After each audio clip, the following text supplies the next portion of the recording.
about why marriages fail, because marriages are really failing. I shared this day that when I was researching for this, I got to see that Nigeria is listed among the 12 countries that have the highest rate of divorce. That's a 2021 report from divorce.com. And so why do marriages fail? Why does it look like our marriages are failing now? Because before now, we didn't have numbers as high as this. So what is really happening to marriages? John chapter 4 from verse 16 to 18. He said, go call your husband and then come back. Then she said, I have no husband. He said, you have had 5 husbands, and the man you are living with right now isn't your husband. You spoke the truth there. So this woman has had 5 husbands, and even right now, I think she's on the 6th one. And this one she's with right now, it's not even her husband. But did you notice that Jesus was not judging her? Jesus was not saying that you're going to hell because you've had 5 husbands. Did you notice that Jesus did not say because you had bad marriages you're going to hell? You are a sinner. It is a sin for you to have a divorce. It is a sin for you to have a bad marriage. It's a sin for you to be in a marriage that is troubled. It's a sin for you to have married 5 husbands. He was not putting it out to her in that way. Jesus was not putting it out to this woman in that fashion, like you have been a bad woman because you've had this amount of husbands and all that. That wasn't what he was doing. He was just trying to tell her, see, I know you. I know the struggle that you've been through. Nobody wants to get married. I don't think any sane person wants to get married and then they are going to break up from their marriage. I don't think anybody wants to do that. But people are caught up in circumstances. People are caught up in situations. People are caught up in realities that they can't even handle themselves. So why did this woman keep on moving from one man to another? Why do men move from one woman to another? So you meet someone today, he says, my marriage has failed. Say, why? He said, that my husband, I think the problem is that he's not educated. He does not know so much. So now I want to start looking for a husband that knows. Maybe that one I married before is not born again. That's why now I want to, anybody who is not a pastor, I'm not going to marry him. Then when this person marries a pastor, when he marries a woman who is so close to God, then it fails again. He said, maybe because she's not too fine. Maybe because they just have different excuses. So we keep on moving from one person to another, from one marriage to another, from one relationship to another. And that is part of what psychologists call nomadism. That is to say, you keep on moving. Each time you feel frustrated in a situation, rather than finding a way around the frustration, what is frustrating you in that situation, you want to move to somewhere else. So if you're in Port Harcourt and it feels like Port Harcourt is not working for you, you want to move to Lagos. After staying in Lagos for about 3 years, it feels like it's not working. You want to move to maybe Aba, or you want to move to Kano. You just keep on moving. You are in this church, it feels like you cannot get along with people. You want to leave church and go to another church. And we bring it still to relationships. So I am here and I feel like we are arguing. We're not, rather than trying to find out how are we arguing, what are we arguing about, how can we reach a meaningful resolution, how can we find what works for everybody. You want to leave that relationship and go somewhere else. So you just keep on moving like that woman who has married 5 husbands and is even living with one right now. So you keep on moving from one relationship to another. So in the last 6 months, you've dated 6 different guys or 6 different women, because there is something that you're looking for, they have not found, and you're waiting until you're going to see it really complete. So, but that doesn't seem to be what God wants for us. Part of what God wants for us in marriage is to help us to build commitment. That means I'm committed to that. Commitment simply means I want to stay true to this. I want to stay true to this. I want to see how we can work this out. I want to see how we can sit down and talk about it and find resolution. So, but why do marriages fail? Why must marriages fail? That is what we are looking at today. So I want to tell you that marriages fail for 2 reasons. Based on personal experience, based on what I've seen, based on people I've talked with, I noticed that marriage get to fail for two reasons. Number one is the lack of adequate knowledge. It's not because she's not fine. Lack of adequate knowledge, lack of knowledge. Number one is the lack of knowledge, adequate knowledge about what marriage is, about how marriage is practiced. I'm not trying to say that maybe someone who is separated from their husband, from their wife, someone who is divorced right now can think I'm just saying that it's because you don't have knowledge. I'm not saying that you don't know anything. What I'm saying is that you may not have, there may be something that you don't know that you needed to know at the time you entered that, before you entered that marriage, at the time you were entering that marriage, while you were in that marriage, even before the marriage ended. There is something that if you had known, maybe you would have had a better result. There is just an information that if you had known and applied, maybe you would have had a better result. There is something that if your partner had known and applied, maybe you would have had a better result. So number one reason I think marriages are failing all over is that we don't understand what marriage is. We don't understand how we can practice marriage. And because we don't know, we keep on doing the wrong things, believing that we are doing the right thing. Then number two is the inability to apply what we already know. So it is one thing to know what to do. It is another thing to actually do what you know. It is one thing to know what to do. It is another thing to actually do what you know. Because many times we know what to do, but we don't have the courage it takes to do what we know. Because we live in an environment where it seems like people who don't even know are bullying people who know not to do what they know. So someone around me knows that there is something that he can do that will make his wife happy, that will make his marriage work out better. But if he does it, the people around him, we call him woman rapper, like we call it Nigeria, woman rapper. We say he's a sissy, he's a simp. How can he let a woman control him? You know, or how can you be so submissive to him? He's just using you, he's standing upon your head as if you don't have sense. So they get to bully you not to do what you know. You know that if you apologize, this issue will be resolved. But someone has told you if you apologize, it means you don't know anything. You know that if you forgive, you will have a better marriage. But someone is telling you if you forgive that guy, it means you don't know what you're doing. They want to stand upon your head. And because of that, you don't get to do what you know. So it is one thing to know what to do, and it is another thing to actually do what you know. It is one thing to know what to do. It is another thing to actually do what you know. And now if we look at Psalm chapter 82 verse 5, says that they know not, neither will they understand. They walk on in darkness. It says all the foundations of the earth are out of course. So in any area where you don't have adequate knowledge, what happens is that you're going to be walking in darkness. You can actually have adequate knowledge in your professional practice. You can have adequate knowledge in your religion.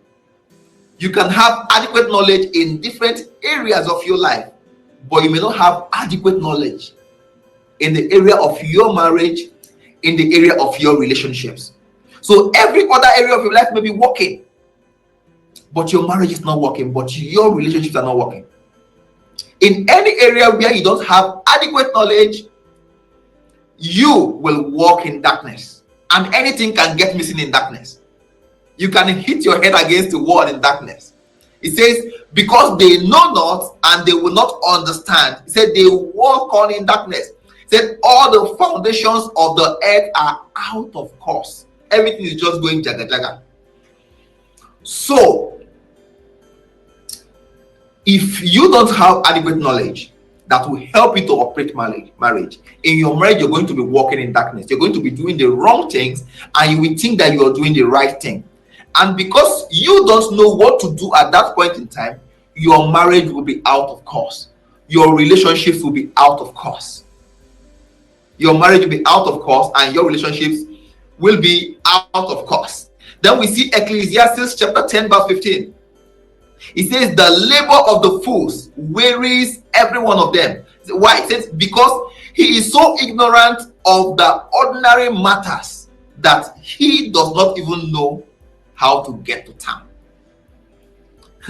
Not difficult matters. He's so ignorant of what the ordinary matters. Ordinary matters as simply as loving your wife, as simple as understanding your wife's emotions, as simply as submitting to your husband. It's very simple. Sometimes I get to speak with people who are having difficulties in their marriages, and I find out that it's just something very simple. Something very simple. Just understand this and do it. But that it is simple doesn't mean that some persons know it. That it is simple doesn't mean that they have the courage to do it. And that is what makes it even more amazing. It says the labor of the fool, it says it wearies every one of them, because he is so ignorant of the ordinary matters, the simple matters, that he does not even know how to enter into her husband's heart. That she does not even know how to enter into her husband's heart. That he does not even know how to enter into the heart of his wife.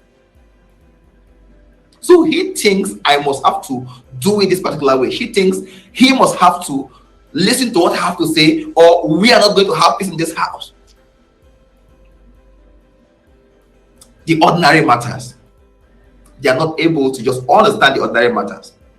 So I have this quote here that the marriage you have on the outside is a reflection of your knowledge, beliefs, and convictions about marriage on the inside. The marriage you have on the outside, what you are experiencing in your marriage right now, I don't know your peculiar situation. I don't know what you're experiencing right now. Maybe you are struggling. Maybe you are enjoying bliss. But whatever your reality is right now in your marriage, in your relationships, it is a reflection of what you know. It is a reflection of your beliefs. It is a reflection of your convictions about marriage, about relationships that you have on the inside. Because you cannot do what you don't know. You will struggle with what you don't believe. For example, if you believe that the headship of the man is total, whatever he says is final, he does not even need to account to anybody, as he has said it, that's how it must be law. Immediately it proceeds from his mouth. He must not even listen to anybody. That is your core belief, that is your conviction. What happens is, that's the only marriage that you will know. If you get married to someone who doesn't agree with that, you are both going to struggle. If your conviction, if your belief is that no man can tell me what to do, as a woman, no man can tell me what to do. I'm a woman of my own, I have my own right, I will say it, and it doesn't matter who, I will say what I want to say. That will be what you are going to practice in your marriage. And if you marry a man who does not believe that same thing, you are both going to struggle. So the marriage that you are experiencing right now is a reflection of your knowledge, a reflection of your beliefs, and the convictions that you have about marriage and about relationships. Now, after you have known what to do, what do? You just go ahead and do it. Like I said, it is one thing to know what to do. It is something else to actually do what you know. And many times in marriage, people struggle not because they don't know what to do, but because they are not even doing what they know. People struggle not because they don't know what to do. Sometimes they struggle because they are not even doing the ones that they know. And this quote is attributed to Confucius. So Confucius is quoted to have said that to know what is right and not do it is the worst cowardice. So, like I said, it takes a lot of courage to do what you know. It takes a lot of courage. It is one thing to know something, it is another thing to do what you know. It takes a whole lot of courage to be able to do what you know. So Confucius is saying that to know what is right and not do it, that it is the worst cowardice. This quote is attributed to Confucius, but I also think that this quote is in the Bible. I think in James chapter 4, around verse 17, it says, if you know what to do and you don't do it, that it becomes for you a sin, it becomes evil unto you. So it is one thing to know what to do, it is another thing to be able to do what you know. It is another thing to be able to do what you know. So, and this is what Maya Angelou says. Maya Angelou has this to say. She said, do the best you can until you know better. Then it says, then when you know better, you should do better. So the times when you don't know, in the times when you are ignorant, you can make do with what you know. The little you know will be able to help you to be able to, but as you begin to know better, you should also have the courage to do what you know. You should have the courage to apply what you already know. You should have the courage to apply what you already know. You should have what the knowledge to apply what you already know. Next, I want to challenge you now. I have a challenge for you. I want to challenge you to do two things for me. Number one is you should go for knowledge. Go for knowledge. Like I said, anywhere that you don't have adequate knowledge, you're going to struggle. You're going to walk in darkness, and anything can get missing in darkness. So one thing that you should do is that you should keep going for knowledge. Buy books and read them. Attend seminars. That is part of what we are doing now. We're sharing about marriages, right? That's what we do at the Relationship Academy. So we get to share these things, we get to interact, we get to sharpen our minds about how we can do better in our marriages.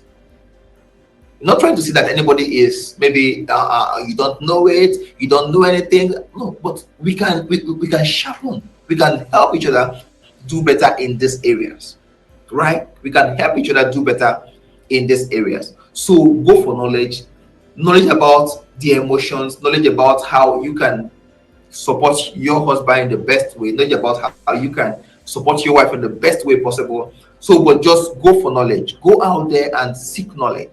Number two is that you should, I'm challenging you to have the courage to do what you know. Don't let anybody bully you into doing what you don't, into doing what you know is not the right thing to do. Because like Confucius said, it is the height of cowardice. It is the worst cowardice that you know something, but you let somebody bully you into not doing what you know is going to help you in your marriage. You let somebody bully you into doing what you know, into not doing what you know will help you in your marriage. Don't let anybody bully you into doing what you know, into not doing what you know will help you in your marriage. That's where we are going to draw the curtains for today.